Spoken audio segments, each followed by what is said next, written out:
Grabe ka kusog kay sa ulan bay. Pero kusog kay mamakak mga babae.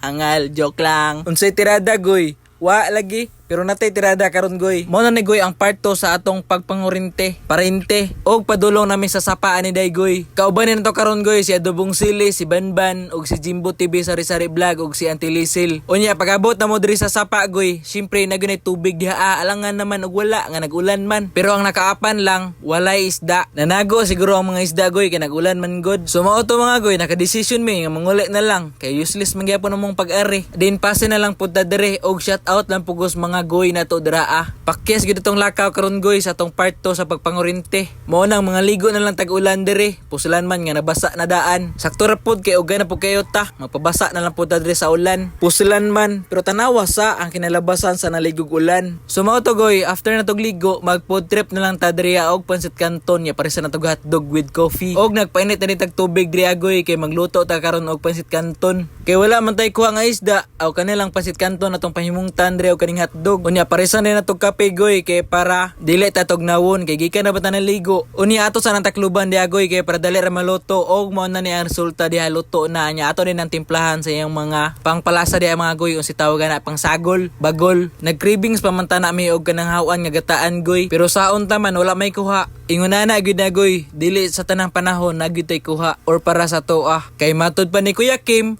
ang buhay ay wither lang. Mo nang nagwither pud ang panahon goy. Grabe ka kusog kay sa ulan. Mo nang ang pansit canton ug hotdog ang napahimungtan. Og ato din ang gilunod ang hotdog diha goy. Pero tanawa sa nang kalaha diha Maguwang panas nagbutang og uwel goy. Pero tanawa sang resulta goy. Usapan na mura na nagsisig nga kulag itlog pero di ara ang finished product goy with coffee na diha og mga ono din ta diri goy. First bite, thank you Lord. Wala gyapon mi napas mo goy kay nakakaon gyapon mi. Ikaw diha unsa pa man gipaabot pagkaon na kay basig mapas mo kag una. Gamit gid kayo ang pansit canton all the time goy. Even sa mga estudyante diha goy kay mo ni ang pangpatawid sa gutom. Usa pa makalis pagyud ka. Pero may gani kay wala ko ga boarding house sa una during sa akong pag-eskwela. Kay og nakapuyo pa kag boarding house sa una puno ginag pansit canton ang boarding house ba. Pero sa una gud dili ko hilig mo kaon og pansit canton. Pero karon halos naman nato sudan nun. Kay tungod makatipid manggud ta. Pero nalipat gud ka wa na di arang pang last bite Sulbad ang paniud to goy pinaagi sa pansit canton ug hotdog. Unya paluapan din og kape kay tugnaw man ang panahon kay kinagulan. Unya samtang nangape ta diri goy. Mag shout out sa takadali. Shout out day kay Clint G Person, shout out si mo goy. Og shout out kay Aljon Lumahan Gibertas. Shout out goy. Pag-amping ara og sa tanan ako mga solid supporter diha goy. Shout out sa inyong tanan. Sabayan tog pangapi dire nya hinoktok gamay, katawa gamay, pakyot gamay, naagi pagagamay.